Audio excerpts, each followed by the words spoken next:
إن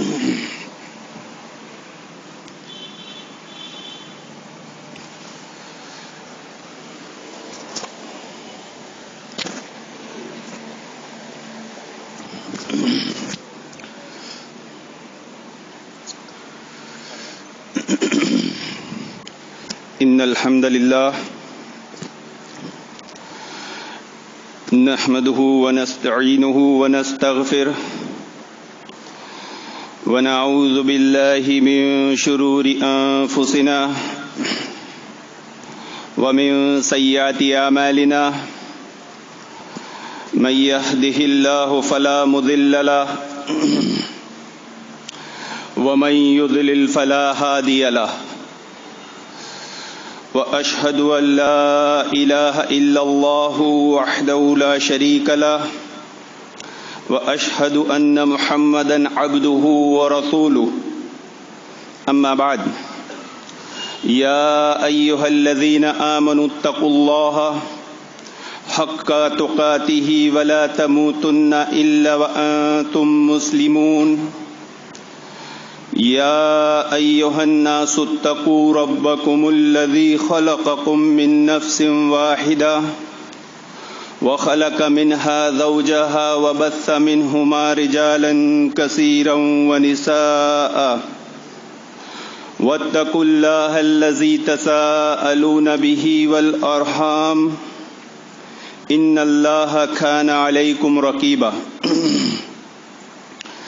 يا أيها الذين آمنوا اتقوا الله وقولوا قولا سديدا يصلح لكم أعمالكم ويغفر لكم ذنوبكم ومن يطع الله ورسوله فقد فاز فوزا عظيما أما بعد فإن خير الحديث كتاب الله وخير الهدي هدي محمد صلى الله عليه وسلم وشر الأمور محدثاتها وكل محدثة بدعة وكل بدعة ضلالة وكل ضلالة في النار أما بعد اللهم إني أسألك علما نافعا ورزقا طيبا وعملا متقبلا اللهم إني أعوذ بك من عذاب القبر ومن عذاب جهنم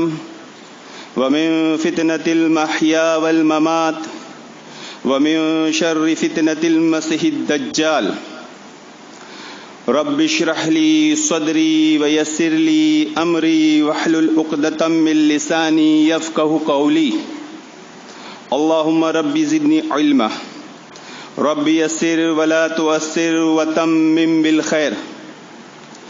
بے شک تمام تعریف اکیلے اللہ وحدہ لا شریک کے لیے سزاوار ہے۔ ہم اس کی حمد بیان کرتے ہیں، ہم اس سے مدد طلب کرتے ہیں، ہم اس سے توبہ کرتے ہیں، ہم اس سے مغفرت طلب کرتے ہیں۔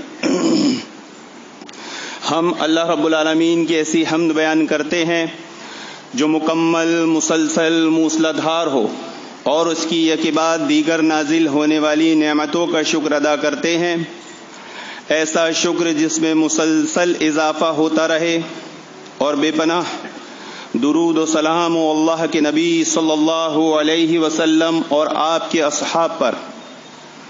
اللہم صلی علی محمد وعلی آل محمد کما صلیت علی ابراہیم وعلی آل ابراہیم انک حمید مجید۔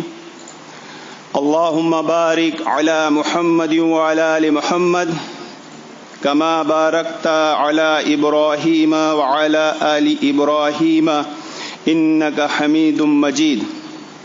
حاضرین جمعہ، میرے دینی ملی اسلامی بھائیوں اور میری ماؤں بہنوں، آج کے خطاب کا عنوان جنتی عورت کون؟ محترم حاضرین، اللہ رب العالمین نے ہمیں بے شمار نعمتوں سے نوازا ہے، جیسے مال کی نعمت، صحت کی نعمت، میاں بیوی کی نعمت، اولاد کی نعمت، اس طرح بے شمار انگنت نعمتوں سے نوازا ہے۔ اور اس میں سب سے بڑی نعمت اگر کوئی اللہ رب العالمین نے ہم کو دی ہے اور نوازا ہے تو وہ دین اسلام کی نعمت ہے۔ اللہ رب العالمین نے یہ نعمتیں ہمیں اس لیے دی ہے کہ ہم اللہ رب العالمین کا شکر بجا لائیں، لیکن ہم ہیں، خواہ مرد ہو یا عورت، وہ ان نعمتوں کو پا کر اللہ رب العالمین کو ہی بھول جاتے ہیں۔ اگر ہمیں کوئی چیز یاد رہتی ہے تو وہ دنیا کی محبت اور وہ دنیا کی عیش و عشرت، شراب نوشی، زناکاری، عیاشی، بے حیائی، بے ایمانی، موج مستی، عیش و عشرت۔ آج پوری دنیا میں ان غفلتوں کا بول بالا ہے۔ اس بات کا نقشہ اللہ رب العالمین نے قرآن مجید میں صرف ایک جملے میں کھینچ دیا، الہاکم التکاثر، کہ زیادہ کی چاہت نے تمہیں غافل کر دیا۔ اس لیے اے ایمان والو، دولت دنیا پر فخر کرنے والو، عیش و عشرت میں اپنے رب کو بھول جانے والو، یاد رکھو یہ عیش و عشرت کی چیزیں تمہیں دنیا میں آخرت میں کسی کام نہیں آنے والی۔ رب کی پکڑ اور اس کے عذاب سے تمہیں ہرگز نہیں بچانے والی۔ اگر تمہیں آخرت میں رب کی پکڑ اور اس کے عذاب سے کوئی چیز بچائے گی تو وہ تمہاری نیکیاں ہیں، وہ تمہارے نیک اعمال ہیں۔ اگر تم نیک اعمال کرو گے تو جنت جاؤ گے، اور نہیں تو جہنم تمہارا ٹھکانہ ہے، اور یہ رب کا وعدہ ہے، یہ اللہ رب العالمین کا فرمان ہے جو کبھی غلط نہیں ہو سکتا۔ اللہ رب العالمین نے سورۃ النساء میں فرمایا، وَمَن يَعْمَلْ مِنَ الصَّالِحَاتِ مِن ذَكَرٍ أَوْ أُنثَىٰ وَهُوَ مُؤْمِنٌ فَأُولَٰئِكَ يَدْخُلُونَ الْجَنَّةَ وَلَا يُظْلَمُونَ نَقِيرًا، کہ جو مرد اور عورت ایمان والا ہو اور نیک عمل کرتا ہو وہ جنت میں داخل ہوگا، اور اس پر کھجور کی گٹھلی کے دانے کے برابر بھی ظلم نہیں کیا جائے گا۔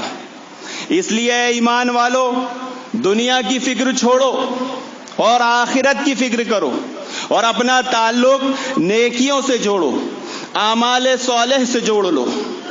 جب یہ آیت کریمہ نازل ہوئی، وَأَنذِرْ عَشِيرَتَكَ الْأَقْرَبِينَ، اور اپنے قریبی رشتہ داروں کو ڈرائیے، تو اللہ کے نبی صلی اللہ علیہ وسلم نے قریش قبیلے کو جمع کیا اور انہیں جہنم سے ڈرایا۔ اب اس خطاب میں آپ صلی اللہ علیہ وسلم نے حضرت فاطمہ کو مخاطب کر کے خاص نصیحتیں کی، وَيَا فَاطِمَةُ بِنْتَ مُحَمَّدٍ، اے میری بیٹی فاطمہ، اے محمد بنت فاطمہ، تمہیں جو کچھ بھی مانگنا ہے مجھ سے یہی مانگ لو،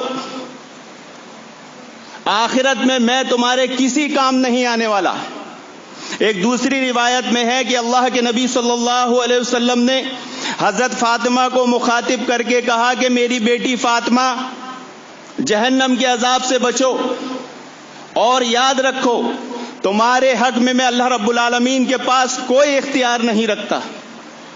حاضرین، اس خطاب کے ذریعے اللہ کے نبی صلی اللہ علیہ وسلم نے حضرت فاطمہ کے ذریعے پوری امت کی عورتوں کو مخاطب کر دیا۔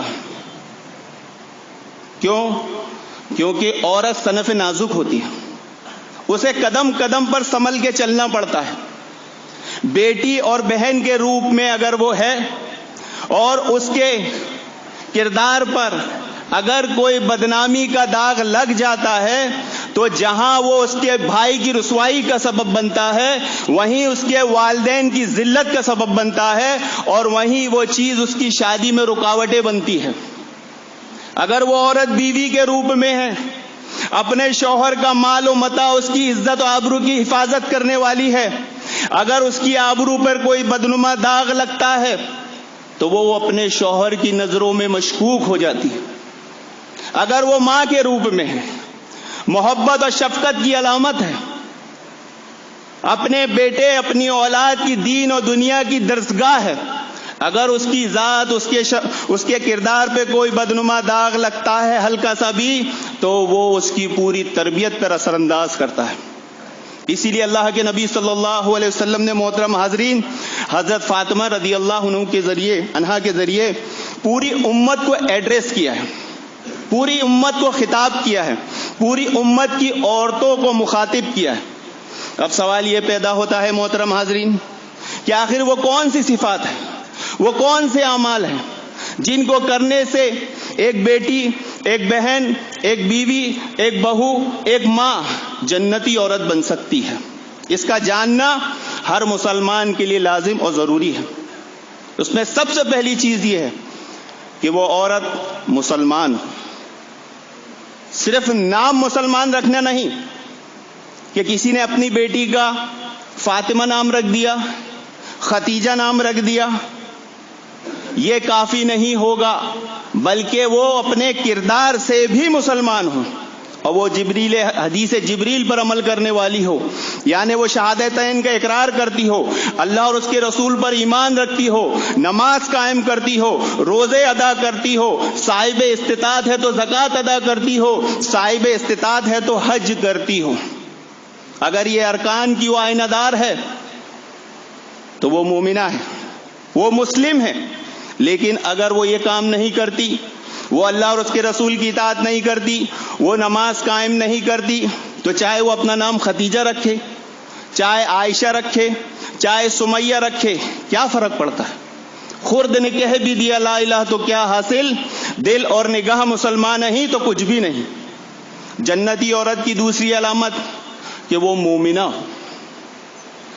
وہ حدیث جبریل آمنت باللہ وملائکتہ وکتبہ ورسلہ والیوم الآخر والقدر خیر وشر، کہ وہ اللہ پر ایمان رکھنے والی ہو، وہ آسمانی کتابوں پر ایمان رکھنے والی ہو، وہ رسولوں پر ایمان رکھنے والی ہو، وہ آخرت پر ایمان رکھنے والی ہو، وہ ملائکہ پر ایمان رکھنے والی ہو، وہ اچھی اور بری تقدیر پر ایمان رکھنے والی ہو۔ اور ان ساری باتوں میں سب سے اہم اور سب سے بڑی چیز اگر کوئی ہے محترم حاضرین تو وہ اللہ رب العالمین پر ایمان رکھنے والی، کیونکہ ایمان باللہ میں پہلا مرحلہ یہ ہے کہ اسے معلوم ہونا چاہیے کہ اللہ رب العالمین وجود کے طور پر، اپنے وجود کے طور پر، ذاتی طور پر موجود ہے، اور وہ عرش پہ مستوی ہے۔ اللہ رب العالمین اپنی ذات رکھتا ہے، اس کی ذات موجود ہے، لیکن کہاں؟ عرش پر۔ ایمان باللہ کے مرحلے میں اس کا دوسرا پہلو یہ ہے کہ وہ اللہ رب العالمین کو خالق، مالک، مدبر مانتی ہوں۔ روزی دینے والا کون؟ اللہ۔ موت دینے والا کون؟ اللہ۔ تمام کاموں کا کرنے والا کون؟ اللہ رب العالمین۔ پھر ایمان باللہ کے مرحلے میں تیسرا پہلو یہ ہے محترم حاضرین کہ وہ اللہ رب العالمین کی عبادت کرنے والی، اور عبادت کی جتنی اقسام ہیں وہ سب کی سب صرف اور صرف اللہ رب العالمین کے لیے کرنے والی ہو۔ اور ایمان باللہ میں چوتھا مرحلہ یہ ہے کہ وہ اللہ رب العالمین کے اسماء و صفات پر ایمان رکھنے والی ہو۔ محترم حاضرین، اس مرحلے میں عورتیں بہت ٹھوکر کھاتی ہیں، اس مرحلے میں عورتوں سے بہت کوتاہی ہو جاتی ہے۔ مثال کے طور پر اگر انہیں اولاد نہیں ہو رہی ہے، انہیں اولاد ہونے میں تاخیر ہو گئی، تو کیا کرتی ہیں؟ فوراً جا کے غیر اللہ سے منتیں مرادیں مانگنا شروع کر دے گی، یا نظر و نیاز شروع کر دی۔ اگر اس مسئلے میں کہ ان پر کوئی دکھ، درد، تکلیف، مصیبت، پریشانی آئی تو فوراً تعویذ، گنڈے، فال کھولنا شروع کر دیتی ہے۔ اے میری ماؤں بہنوں، یہ سارے اعمال شرکی اعمال ہیں، اور ان کا انجام صرف جہنم ہے۔ محترم حاضرین، تو ان سے ہمیں محفوظ رہنا ہے، باز رہنا ہے۔ بات ایمان کی آئی ہے محترم حاضرین، تو حضرت عمار بن یاسر رضی اللہ عنہ کی والدہ حضرت سمیہ کو کیسے بھولا جا سکتا ہے کہ جنہوں نے شہادت کو قبول کر لیا لیکن ایمان سے سودا نہیں کیا۔ بات ایمان کی آئے گی تو فرعون کی بیوی کو کیسے بھولا جا سکتا ہے کہ جس نے محل میں موجود دنیا کی ہر طرح کی عیش و عشرت کو ٹھکرا کر ایمان کو گلے لگا لیا اور دعا کر لی، اے اللہ میرے لیے جنت میں گھر بنا، فرعون اور اس کے عمل سے مجھے محفوظ رکھ اور ظالموں سے مجھے نجات دے۔ ایمان باللہ کی بات آئے محترم حاضرین تو ہمیں ہماری ماؤں بہنوں کو یہ بات ضرور یاد رکھنا چاہیے کہ کہ نوح علیہ السلام کی بیوی اور لوط علیہ السلام کی بیوی جہنم کا ٹاگ بن گئی، تو یہ بالکل نہ سوچے کہ میں مسلمان گھرانے میں پیدا ہو گئی، میرا نام فاطمہ، میرا نام سمیہ، میرا نام خدیجہ، میرا نام عائشہ، تو میں مسلم ہو گئی، میں مومن ہو گئی. نہیں، حدیث جبریل پر عمل ہوگا تو وہ مسلم ہے، نہیں تو. اسی طرح محترم حاضرین، جنتی عورت کی تیسری علامت یہ ہے کہ وہ فرما بردار ہو، قانتاتی، عبادت گزار ہو، فرما بردار ہو، اللہ رب العالمین کی خالص عبادت کرنے والی ہو، خشوع اور خضوع اور عاجزی کے ساتھ اللہ رب العالمین کی عبادت کرنے والی ہو، اللہ رب العالمین کی عبادت میں کسی کو شریک کرنے والی نہیں ہو، ورنہ اس کی پوری عبادت ضائع ہو جائے گی. وہ اللہ رب العالمین کی فرما بردار ہو، وہ اللہ کے نبی صلی اللہ علیہ وسلم کی فرما بردار ہو، وہ والدین کی فرما بردار ہو، وہ اپنے شوہر کی فرما بردار ہو. محترم حاضرین، بعض عورتیں ایسی ہیں جو نہ عبادت گزار ہوتی ہیں اور نہ فرما بردار ہوتی ہیں. بعض عورتیں ایسی ہیں جو عبادت گزار بھی ہوتی ہے اور فرما بردار بھی ہوتی ہے، لیکن وہ اپنے شوہر کی نافرمان ہوتی. شوہر کی فرما برداری کا کیا مطلب ہے؟ شوہر کی فرما برداری کا مطلب یہ ہے محترم حاضرین کہ وہ شوہر کی پسند اور ناپسند کا خیال رکھے، اس کے حقوق کا خیال رکھے، اس کی خدمت کرے اور اچھے اور برے وقت میں اس کا ساتھ دے. لیکن آج ہمارے گھروں کا جو حال ہے محترم حاضرین، بولنے اور بتانے کی ضرورت نہیں ہے. اگر شوہر ایک جملہ کہتا ہے، ایک بات بولتا ہے، بیوی اس کے بدلے میں 10 باتیں 100 باتیں بولتی ہے. آج نہ تو شوہروں کو اپنے مقام و مرتبے کا احساس ہے اور نہ بیویوں کو شوہر کے مقام و مرتبے کا احساس ہے. شوہر کا مقام و مرتبہ کیا ہے محترم حاضرین؟ الجامع صحیح کی روایت میں اللہ کے نبی صلی اللہ علیہ وسلم نے فرمایا کہ اگر کسی بندے کو سجدہ کرنے کی اجازت ہوتی تو میں بیوی کو حکم دیتا کہ تو اپنے شوہر کو سجدہ کر، کیونکہ اس کا مقام بڑا ہے. یہ حدیث سب نے سنی ہوگی، یہ حدیث سب کے علم میں ہوگی، لیکن اس سے کیا شوہر کا مقام مرتبے کا اندازہ ہوا؟ اس کے آگے کی حدیث کا جو ٹکڑا ہے محترم حاضرین، جب ہم سماعت فرمائیں گے تو یہاں جتنے شوہر بیٹھے ہیں انہیں اللہ رب العالمین کا شکر بجا لانا چاہیے کہ اللہ رب العالمین نے ان کو اتنا بڑا مقام و مرتبہ دیا ہے. اور وہ عورتیں، نیک خاتون جو فرما بردار ہیں، انہیں اللہ رب العالمین کا شکر بجا لانا چاہیے کہ اللہ رب العالمین نے ان کو نیک توفیق دی کہ اپنے شوہر کی فرما بردار ہیں. اور وہ میری مائیں بہنیں جو نافرمانی میں مبتلا ہیں، انہیں باز آ جانا چاہیے کہ وہ کتنی بڑی غلطی کر رہی ہے. اللہ کے نبی صلی اللہ علیہ وسلم نے اس حدیث میں آگے فرمایا کہ قسم ہے اس ذات کی جس کے قبضے میں میری جان ہے کہ اگر آدمی کے سر سے لے کے پاؤں تک زخم لگ جائے اور اس سے خون اور پیپ رس رہا ہو اور اس کی بیوی آگے بڑھ کر چاہ کر اپنی زبان سے اس کو چاٹے، تب بھی وہ اس کا حق ادا نہیں کر سکتی. محترم حاضرین، سوچنے کی بات، غور کرنے کی بات ہے. کیا مقام اور مرتبہ اللہ رب العالمین نے شوہر کو دیا ہے، شکر بجا لانے کی بات ہے. یہ نہیں کہا کہ آدمی شوہر بیوی کو آرڈر دے رہے کہ تو میری خدمت کر. وہ آدمی کو ایسی تکلیف میں دیکھ کر خود ہی آگے بڑھ کر اس کے زخموں کو اپنی زبان سے چاٹے تو بھی وہ شوہر کا حق ادا نہیں کر سکتی. ایک اور حدیث میں ہے، حسین بن محسن رضی اللہ عنہ اپنی پھوپھی کے بارے میں بیان فرماتے ہیں کہ میری پھوپھی اللہ کے نبی صلی اللہ علیہ وسلم کی خدمت میں حاضر ہوئی. بہت نصیحت آموز حدیث ہے محترم حاضرین. اللہ کے نبی صلی اللہ علیہ وسلم کے پاس جب، بڑے افسوس کے ساتھ کہنا پڑا، بہت افسوس کے ساتھ، پچھلا ہی جمعہ درود کے اوپر خطاب ہوا تھا، اتنے بار اللہ کے نبی کا نام آیا لیکن درود نہیں پڑھا جا رہا ہے. کیا اس کی برکت ہے ہم پھر بھول گئے؟ کہ ایک بار اللہ کے نبی پہ درود بھیجنے پر ہم پہ 10 رحمتیں نازل ہوتی ہیں. اہل بدعت کی مساجد اور اس مسجد کا کیا فرق رہا پھر؟ وہ بھی خطبے میں بیٹھ جاتے جیسے درود پڑھنا حرام ہو، نبی پر رحمت بھیجنا حرام ہو. محفل میں ہی نبی کے نام آنے پر درود بھیجا جاتا ہے، اذان کے وقت نہیں بھیجا جاتا. مسئلہ یاد رکھے، اذان میں نبی کا نام آئے تو جب درود نہیں پڑھنا ہے، بلکہ محفل میں جب نبی کا نام آئے تب درود پڑھنا ہے. تو ان کی پھوپھی جب اللہ کے نبی صلی اللہ علیہ وسلم کے پاس آئی، اللہ کے نبی صلی اللہ علیہ وسلم نے ان سے پوچھا کیا تو شادی شدہ ہے؟ انہوں نے کہا جی ہاں. اس نیک خاتون نے عرض کیا جی ہاں. کہا تیرے شوہر کے ساتھ کیا معاملہ ہے؟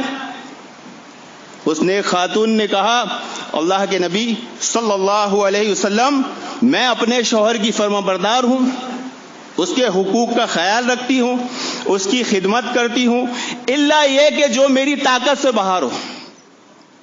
ایسی صورت میں محترم حاضرین، اللہ کے نبی صلی اللہ علیہ وسلم نے اس نیک خاتون کو نصیحت کی کہ دیکھنا اپنے شوہر کے حقوق کا خیال رکھنا، یہ تیرے لیے جنت اور جہنم کا سبب ہے. اس حدیث سے محترم حاضرین یہ بات پتہ چلی کہ اگر خاتون نیک بھی ہو تو اس کو بھی اس طرح نصیحت کی جا سکتی ہے، کہیں وہ اپنے سبق کو بھول نہ جائے. اور اگر وہ عورت نیک نہیں ہے، نافرمان ہے، تب تو لازمی طور پر اس کو خطاب کرنا ضروری ہے. جب یہ احادیث ہم اپنی قوم کی ماں بہن بیٹیوں کو سناتے ہیں محترم حاضرین، تو وہ کہتی ہیں یہ کیسا اسلام ہے جو صرف عورتوں پر ہی ذمہ داری ڈالتا ہے، مردوں پر کوئی ذمہ داری نہیں ڈالتا. تو میری ماں بہنوں تمہیں معلوم ہونا چاہیے اسلام مردوں پر بھی بڑی ذمہ داری ڈالتا ہے. تمہارا اکاموڈیشن، تمہارا رہنا کھانا پینا سب مردوں کے ذمہ ہے. پھر اللہ رب العالمین نے، اللہ کے نبی صلی اللہ علیہ وسلم نے مردوں کو حکم دیا فاتقوا اللہ فی النساء، عورتوں کے معاملوں میں اللہ تعالیٰ سے ڈرتے رہو. خیرکم خیرکم لأہلہ، تم میں سب سے بہتر وہ ہے جو اپنے اہل و عیال کے لیے سب سے بہتر ہے. پھر بھی اگر اے میری ماؤں بہنوں تمہیں ایسا لگتا ہے کہ تمہارا شوہر تم پر ظلم کرتا ہے تو میری یہ تم کو نصیحت ہے کہ تم اس کی فرما برداری کرو، تم اس پر صبر کرو، تم اپنی ذمہ داری سے مت ہٹو. اس کا انجام کیا ہے؟ اس کا انجام جنت ہے. اللہ کے نبی صلی اللہ علیہ وسلم نے فرمایا کیا میں تمہیں جنتی عورت نہ دکھاؤں کہ جو زیادہ محبت کرنے والی، زیادہ بچے پیدا کرنے والی، جب اس کا شوہر اس سے ناراض ہو جائے، جب اس پر کوئی ظلم کر دیا جائے، جب وہ پریشان ہو جائے، اس کے باوجود بھی وہ اپنے شوہر کے ہاتھ میں ہاتھ ڈالے اور کہے جب تک تو مجھ سے راضی نہیں ہوگا میں نہیں سوؤں گی. یہ جنتی عورت کی علامت ہے محترم حاضرین.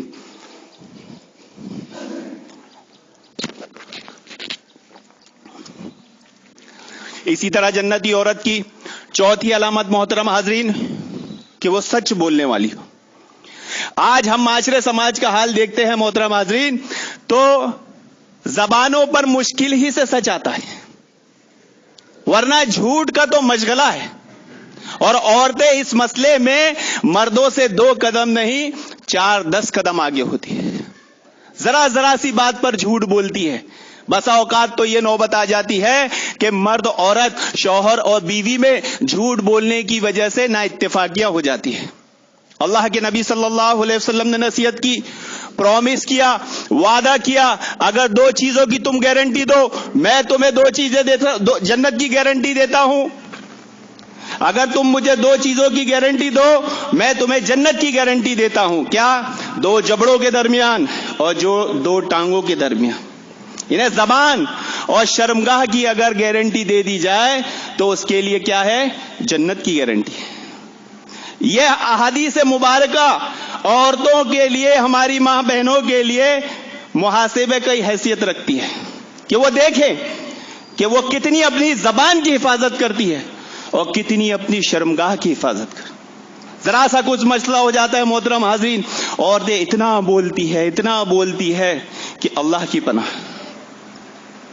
اگر شوہر تھوڑی دیر کے لیے آنکھوں سے اوجھل ہو گیا تو اس کے تعلق سے مختلف طرح کے خیالات دل میں پالنے لگتی ہے. اور اگر شوہر کمانے پردیس چلا جائے پھر تو الگ ہی مسئلہ ہے. تو سچ بولنے کی کیا فضیلت ہے. اللہ کے نبی صلی اللہ علیہ وسلم نے فرمایا علیکم بالصدق، سچ بولو. سچ نیکی کی طرف رہنمائی کرتا ہے، نیکی جنت کی طرف رہنمائی کرتی ہے. آدمی جب تک سچ بولتا رہتا ہے، سچ کی تلاش میں رہتا ہے، وہ اللہ رب العالمین کے نزدیک سچا لکھ دیا جاتا ہے. جھوٹ سے بچو.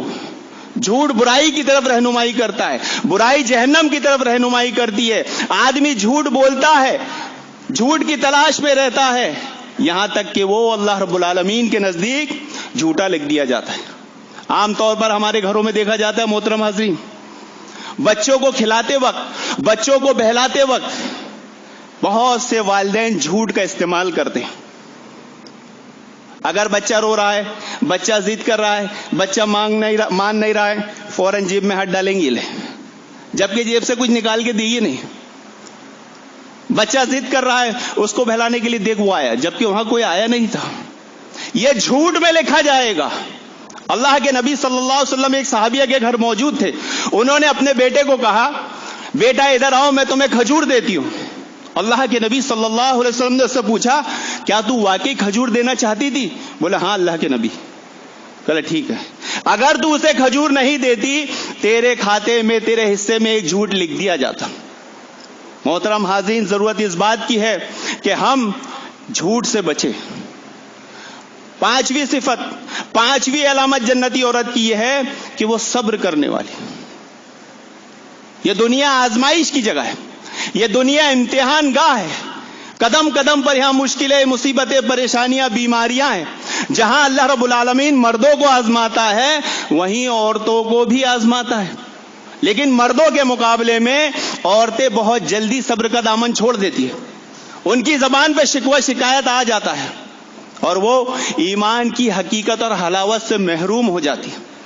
صبر کے اوپر میں آپ کو اس صحابیہ کی، جو کہنے کو تو کالی تھی، کیا واقعہ بیان کیا گیا ہے کہ ان کو مرگی کی تکلیف تھی. محترم حاضرین، یہ میری ماؤں بہنوں کے لیے سننے کے لیے، سمجھنے کے لیے، عبرت حاصل کرنے کے لیے بہت بڑی حدیث ہے کہ وہ ایسی بیماری میں مبتلا تھی کہ جب ان کو مرگی کا دورہ پڑتا تو ان کا لباس کھل جاتا تھا، وہ برہنہ ہو جاتی تھی. ایسی تکلیف میں وہ مبتلا تھی. اللہ کے نبی صلی اللہ علیہ وسلم کے پاس آئی، کہا اللہ کے نبی میرے لیے دعا کیجئے، یعنی رقیہ کیجئے. رقیہ کا مطلب دعا ہوتا ہے. اللہ کے نبی میرے لیے دعا کیجئے، رقیہ کیجئے. اللہ کے نبی نے کہا اگر تو صبر کرے گی تو تیرے لیے جنت ہے. تو صبر کرے گی تو تیرے لیے جنت ہے، ورنہ تو چاہے تو میں تیرے لیے دعا کر دوں. نیک خاتون دیکھیے، اس نے کس چیز کو چنا؟ اس نے کہا میں صبر کروں گی. آج ہمارے ساتھ یہ مسئلہ ہو جاتا ہے تو نہیں پہلے رقیہ کر دو. دنیا کی نعمتیں، دنیا کی تکلیف ہم نے دیکھا، جنت کس نے دیکھا ہے؟ ملی نہیں ملی کیا ہوا؟ یہاں تکلیف نہیں ہونا چاہیے. اس نے خاتون نے کہا نہیں اللہ کے نبی میں صبر کروں گی، لیکن آپ اتنا کر دیجئے کہ جو میرے کو مرگی کا دورہ پڑتا ہے، جو اثرات مجھ پر ہوتے ہیں، میں برہنہ ہو جاتی ہوں، میرے کپڑے کھل جاتے ہیں، وہ نہ کھلے. اللہ کے نبی نے اتنی دعا کر دی. یہ ہے نیک خاتون. ایک اور نیک خاتون کا واقعہ میں آپ کو سناؤں کہ اسراء کے موقع پر اللہ کے نبی صلی اللہ علیہ وسلم کو ایک خوشبو آئی. اس خوشبو کو سونگھنے کے بعد آپ نے جبریل امین سے پوچھا یہ کیسی خوشبو ہے؟ جبریل امین نے کہا یہ فرعون کی بیٹی کی کنگھی کرنے والی خادمہ کی خوشبو ہے. وہ نیک خاتون فرعون کے محل میں رہتی تھی. ایک دن وہ فرعون کی بیٹی کو کنگھی کر رہی تھی. اس نے کنگھی کرتے کرتے اس کے ہاتھ سے کنگھی زمین پہ گری، اس نے بسم اللہ پڑھی. فرعون کی بیٹی کو یہ بات پتہ چل گئی، ارے یہ تو مومنہ ہے، یہ تو ایمان والی ہے. اس نے کہا تو ایمان لے آئی؟ بولے ہاں. تجھے معلوم ہے میرا باپ کتنا ظالم ہے؟ بولے ہاں. اگر اسے پتا چلا تو کیا ہوگا؟ تو بولے بتا دے تیرے باپ کو، میں ایمان لیا، ایمان سے نہیں پھروں گی. اس نے اپنے باپ کو بتا دی. فرعون نے، لمبی حدیث ہے، وقت نہیں ہے، اس لیے مختصر بیان کرو. فرعون نے اس عورت کو کیا سزا دیا کہ اس عورت اور اس کے بچے کو اٹھا کر آگ میں ڈال دو. ایسی کنڈیشن میں محترم حاضرین کہ جب ماں کی گود سے اس بچے کو آگ میں ڈالنے کے لیے چھینا جا رہا تھا تو ظاہر سی بات ہے ماں اپنے بچے کو پکڑ کے کھینچے گی. وہ بھی کھینچ رہی تھی. بچے نے کہا ماں چھوڑ دے, ابھی دودھ پیتا بچہ ہے, ماں چھوڑ دے. جہنم کی آگ کے مقابلے میں دنیا کی آگ کوئی اہمیت نہیں رکھتی. یہ تھا اس نیک خاتون کا صبر, اور یہ تھی اس کی فضیلت کہ اس کا بچہ, یعنی دنیا میں جو 4 بچے بچپن میں بولے ہیں ان میں سے ایک بچہ یہ ہے. محترم حاضرین, 5ویں صفت نیک خاتون کی یہ ہے کہ وہ اللہ رب العالمین سے ڈرنے والی. اگر اس سے کوئی غلطی ہو جائے, کوئی خطا ہو جائے, کوئی چگلی, کوئی غیبت, کسی بھی طرح کی کوئی نافرمانی ہو جائے تو وہ کیا کرے؟ وہ اللہ رب العالمین سے ڈرے. اللہ رب العالمین کی, اللہ کے نبی صلی اللہ علیہ وسلم کی, اپنے والدین کی, اپنے شوہر کی, کسی طرح کی کوئی نافرمانی اگر اس سے ہو جائے تو وہ کیا کرے؟ اللہ رب العالمین کا ڈر دل میں رکھے, ڈر جائے. حدیث, اللہ کے نبی صلی اللہ علیہ وسلم نے فرمایا ایک شخص جس کا آخری وقت چل رہا تھا, اس نے اپنے گھر والوں, خاندان والوں کو جمع کیا, کہا اگر میں مر جاؤں تو کیا کرنا؟ مجھے جلا دینا, میرا گوشت, میری ہڈیاں سب جلا دینا, اور جب وہ جل جائے جو میری ہڈیاں بچے ان ہڈیوں کی راکھ بنا کر اس دن کا انتظار کرنا جس دن تیز ہوا چلتی ہو, اور اس ہوا میں میری ہڈیوں کے اس بھوسے کو اڑا دینا. اللہ رب العالمین نے ہوا کو حکم دیا, کیونکہ وہ انتقال کیا, اس کے اہل و عیال نے یہی کیا. اللہ رب العالمین نے ہوا کو حکم دیا, اس نے ساری راکھ جمع کر دی. اللہ رب العالمین نے پوچھا تو نے ایسا کیوں کیا؟ اس نے کہا اے اللہ تیرے خوف سے. اللہ رب العالمین نے اس کو جنت دے دی. اب آپ سوچ رہے ہوں گے بات خواتین کی چل رہی ہے, دلیل مردوں کی دی جا رہی ہے, ایسا کیوں؟ تو ایک قاعدہ یاد رکھیے کہ کتاب و سنت میں جہاں پر بھی مردوں کو خطاب کیا جاتا ہے وہاں لازمی طور پہ عورتیں بھی مخاطب ہوتی ہیں. عورتوں کے لیے کوئی الگ سے خطاب نہیں ہوتا. اسی لیے ان المسلمین والمسلمات والی آیت جو نازل ہوئی تھی وہ کیوں ہوئی تھی؟ کیونکہ عورتوں نے چاہا تھا کہ ساری فضیلت, ساری اہمیت, ساری نصیحتیں مردوں کے صیغے سے, مذکر کے صیغے سے اللہ رب العالمین استعمال کرتا ہے. کبھی ہم عورتوں کے تعلق سے بھی کوئی بات ایسی بیان کر دے تو اللہ رب العالمین نے آیت نازل کی تھی جس میں مرد عورت دونوں کا صیغہ استعمال کیا گیا. تو جہاں پر مردوں کا صیغہ استعمال ہوتا ہے وہاں پر عورتیں بھی مخاطب ہوتی ہے. ہمارے مقلدین حضرات کہتے ہیں نا صلو کما رأیتمونی اصلی, اسی طرح نماز پڑھو جس طرح مجھے نماز پڑھتے دیکھتے ہو. تو کہا یہ تو مردوں کا صیغہ ہے, اس میں عورتوں کو خطاب کدھر ہے؟ اب ٹھہرے مقلد, انہیں کیا معلوم کہ اللہ رب العالمین عربی کے صیغے میں, مرد کے صیغے میں عورت کو بھی مخاطب کرتا ہے, عورتوں کے لیے کوئی الگ سے حکم نازل نہیں ہوتا. تو محترم حاضرین, نیک خاتون کی, جنتی عورت کی 7ویں صفت یہ ہے کہ وہ روزہ رکھنے والی ہو. رمضان میں سال بھر میں رمضان کے 1 سال کے روزے فرض ہوتے ہیں, لیکن دیکھا جاتا ہے محترم حاضرین کہ ہماری مائیں بہنیں بیماری کا یا صحت کا بہانہ بنا کر روزے نہیں رکھتی, یا حیض و نفاس کا مسئلہ ہوتا ہے تو روزہ نہیں رکھتی. اگر حیض و نفاس کا مسئلہ ہے تو جیسے ہی وہ اس سے فارغ ہوتی ہے وہ فوراً اپنے فرض روزے پورے کرے. جنت والی خاتون کی یہ 7ویں علامت ہے کہ وہ روزے رکھتی ہو. نوافل کا بھی اہتمام کرے. شعبان کے روزے ہیں, جمعرات کا روزہ ہے, پیر کا روزہ ہے, پھر ہمارے عاشورے کا روزہ ہے, مہینے میں 3 نفل روزے ہیں. یہ سارے روزے رکھنا چاہیے اگر عورت کو جنتی خاتون بننا ہے. اور وقت ختم ہوا ہے اس لیے اپنی بات کو مختصر کرتے ہوئے 8ویں صفت نیک خاتون کی، جنت والی خاتون کی یہ ہے کہ وہ صدقہ کرنے والی ہو. اگر آپ کے پاس اللہ رب العالمین نے مال دیا ہے تو آپ اسے اللہ رب العالمین کی راہ میں خرچ کرنے میں بالکل بھی سوچے نہیں. ذرا بھی شک اور شبہ دل میں نہیں ہونا چاہیے کہ اللہ رب العالمین نے ہم کو نعمت دیا ہے، ہم اسے کیسے خرچ کریں. یہ دیکھا جاتا ہے کہ عورتیں خود بھی صدقہ نہیں کرتی اور اپنے اہل و عیال کو بھی صدقہ کرنے سے روکتی ہے، اپنے شوہر کو بھی صدقہ کرنے سے روکتی ہے. یہ بات بہت ہی خطرناک ہے محترم حاضرین. اللہ کے نبی صلی اللہ علیہ وسلم جب عیدگاہ کی طرف جا رہے تھے تو آپ نے عورتوں کو مخاطب کر کے کہا کہ عورتوں صدقہ کرو، میں تمہاری کثرت کو جہنم میں دیکھتا ہوں. تم بہت زیادہ لان تان کرنے والی اور شوہر کی نافرمان ہوتی ہو، اور تم سے زیادہ میں نے عقل اور دین میں کسی کو کم نہیں دیکھا، اور تم ایسی مخلوق ہو کہ جو اچھے بھلے آدمی کی عقل کو خراب کر دیتی ہو. عورتوں نے عرض کیا اے اللہ کے نبی، دین اور عقل میں نقص کا کیا مطلب ہے؟ تو اللہ کے نبی صلی اللہ علیہ وسلم نے فرمایا عقل کا نقص یہ ہے کہ تمہاری گواہی مردوں کے مقابلے میں آدھی ہوتی ہے، اور دین کا نقص یہ ہے کہ جب تم حیض و نفاس میں ہوتی ہو تو نماز اور روزے سے دور ہوتی ہے. تو عورتوں نے کیا کہا؟ صحیح فرمایا آپ نے.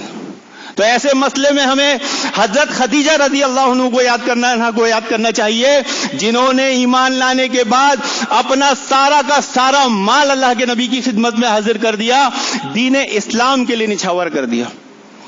نیک خاتون، جنتی خاتون کی نوی علامتی ہے محترم حاضرین کہ وہ اپنی شرمگاہ کی حفاظت کرنے والی. آج مسئلہ بڑا ٹیڑھا ہے محترم حاضرین، شوہر گھر پہ رہے یا باہر رہے، جنتی عورت کے لیے ضروری ہے کہ وہ ہر اس عمل، اس فعل سے بچے جو اسے فحاشی یا زنا میں مبتلا کر سکتا ہے. اور اگر شوہر پردیس گیا ہے تو آج تو بڑا ہی خطرناک معاملہ ہے محترم حاضرین کہ ایسی صورت میں خاتونوں کو، ہماری ماں بہنوں کو ہمیشہ ان چیزوں، ان ذرائعوں سے بچنا چاہیے جو انہیں بے حیائی کی طرف لے جا سکتے ہیں جب ان کے شوہر خاص طور سے پردیس میں رہتے ہیں. اللہ کے نبی صلی اللہ علیہ وسلم نے فرمایا اگر عورت 5 وقت کی نماز پڑھ لے، رمضان کے روزے رکھ لے، شوہر کی فرما بردار ہو اور اپنی شرمگاہ کی حفاظت کر لے، وہ جنت کے جس دروازے سے جنت میں جانا چاہے اس کو اجازت ہے. جنتی عورت کی 10ویں صفت یہ ہے محترم حاضرین کہ وہ کثرت سے اللہ رب العالمین کا ذکر کرنے والی ہو. بات لمبی تھی، ٹائم وقت ہے اس لیے مختصر کر رہا ہوں. آج دیکھا جاتا ہے محترم حاضرین کہ فضول عورتوں کو خاص طور سے یہ چیز دیکھی جاتی ہے کہ ذرا ذرا سی باتوں میں بہت باتیں کرتی ہے، دیر دیر تک باتیں کرتی ہے، اور اگر لڑائی جھگڑا ہو جائے تو پھر تو کوئی لمٹ، کوئی حد ہی نہیں ہے. عورتوں کو خاص طور سے اس بات کا خیال رکھنا چاہیے کہ وہ کثرت سے اللہ رب العالمین کا ذکر کرنے والی ہو. وَاذْكُرُوا اللَّهَ كَثِيرًا لَعَلَّكُمْ تُفْلِحُونَ کہ تم کثرت سے اللہ رب العالمین کا ذکر کرو تاکہ تم کامیاب ہو جاؤ، فلاح پالو. لیکن دیکھا جاتا ہے محترم حاضرین کہ اگر کوئی بات ہوئی اور وہ عورت تک پہنچ گئی تو پھر اسے BBC لندن بننے میں زیادہ ٹائم نہیں لگتا. ہر عورت نہیں بلکہ ہزاروں عورتوں تک وہ بات پہنچ جاتی ہے، پہنچ کر رہتی ہے. یہ بڑی ہی خطرناک بات ہے محترم حاضرین. یہ ہمارے معاشرے، سماج میں لڑائی جھگڑے، فتنے، فساد پیدا کرنے کا سبب بن جاتی ہے. عورتیں چھوٹی چھوٹی باتوں پہ جھگڑا کر لیتی ہیں. ایک مسئلہ جو ہم دیکھتے ہیں محترم حاضرین، آخری حدیث بیان کر کے اپنی بات کو ختم کروں گا اللہ تعالیٰ کے ذکر کے تعلق سے، کہ اللہ کے نبی صلی اللہ علیہ وسلم نے فرمایا کہ جو شخص فجر کی نماز با جماعت پڑھ لے وہ اللہ رب العالمین کی امان میں چلا جاتا ہے. کس کی امان میں؟ اللہ رب العالمین کی امان میں چلا جاتا ہے. اب تمام مخلوقات کی یہ ذمہ داری ہے کہ وہ اس کا خیال رکھے. اگر کسی مخلوق نے اس بندے کو تکلیف دی تو گویا اس نے اللہ رب العالمین کی حفاظت، اس کی امان میں خلل ڈالا، اور جس نے بھی اللہ رب العالمین کی امان میں خلل ڈالا اللہ رب العالمین اس کو جہنم میں ڈالے گا. آج ہماری مائیں بہنیں چھوٹی چھوٹی باتوں پہ جھگڑا کرتی ہیں. انہیں چاہیے کہ وہ ذکر کا اہتمام کرے، کثرت سے اللہ رب العالمین کا ذکر کرے. جو شخص یا جو عورت اگر فجر کی نماز باجماعت نہیں پڑھتی، اسے کسی طرح کا کوئی اختیار ہے ہی نہیں کہ وہ کسی کے لیے جج بنے، وہ کسی پر کوئی اعتراض کرے، وہ کسی پر کوئی اشکال کرے. ضرورت سب سے پہلے اس کو خود کو اصلاح کی ہے کہ وہ خود اس گناہ کے جرم میں یعنی مجرم ہے، تو اسے چاہیے کہ سب سے پہلے وہ اپنی اصلاح کرے. اور اس مسئلے میں صرف عورتیں نہیں، محترم حاضرین پوری امت داخل ہے. آج ہر مسلمان کی محترم حاضرین یہ ذمہ داری ہے کہ وہ عبادتوں سے اپنا تعلق جوڑے. اور یہ جو 10 صفتیں بیان کی گئی ہے، یہ 10 صفتیں مرد عورت دونوں کے لیے ہے. محترم حاضرین، اللہ رب العالمین سے دعا ہے کہ اللہ رب العالمین ہم تمام لوگوں کو ان 10 صفت پر عمل کرنے کی توفیق عطا فرمائے. آمین یا رب العالمین.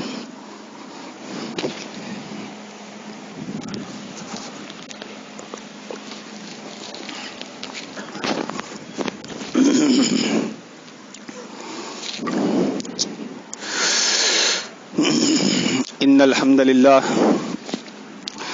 نحمده ونستعینه ونستغفره ونعوذ باللہ من شرور انفسنا ومن سیئات اعمالنا من يهده الله فلا مضل له ومن يضلل فلا هادي له واشهد ان لا اله الا الله وحده لا شريك له واشهد ان محمدا عبده ورسوله. اما بعد فان خير الحديث كتاب الله وخير الهدي هدي محمد صلى الله عليه وسلم وشر الامور محدثاتها وكل محدثة بدعة وكل بدعة ضلالة وكل ضلالة في النار. اللهم اغفر لنا وللمؤمنين والمؤمنات والمسلمين والمسلمات وألف بين قلوبهم وأصلح ذات بينهم وانصرهم على عدوك وعدوهم. اللهم العن كفرة أهل الكتاب الذين يصدون عن سبيلك ويكذبون رسلك ويقاتلون أولياءك. اللهم خالف بين كلمتهم وزلزل أقدامهم وأنزل بهم باسك الذي لا تردوه عن القوم المجرمين. اعوذ باللہ السمیع العلیم من الشیطان الرجیم من حمزه ونفخه ونفثه. سبحان اللہ وبحمدہ سبحان اللہ العظیم سبحان اللہ وبحمدہ سبحان اللہ العظیم. وآخر دعوانا عن الحمد للہ رب العالمین.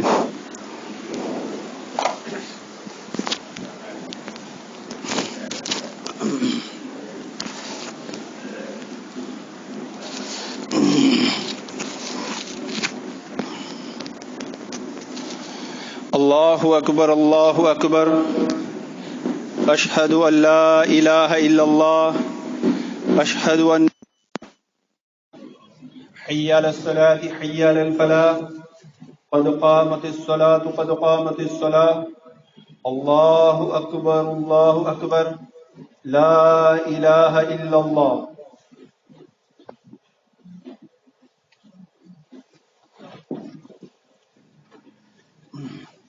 صفوں کو درست کر لیں، بدن سے بدن، کاندھا سے کاندھا برابر سے ملا لیں.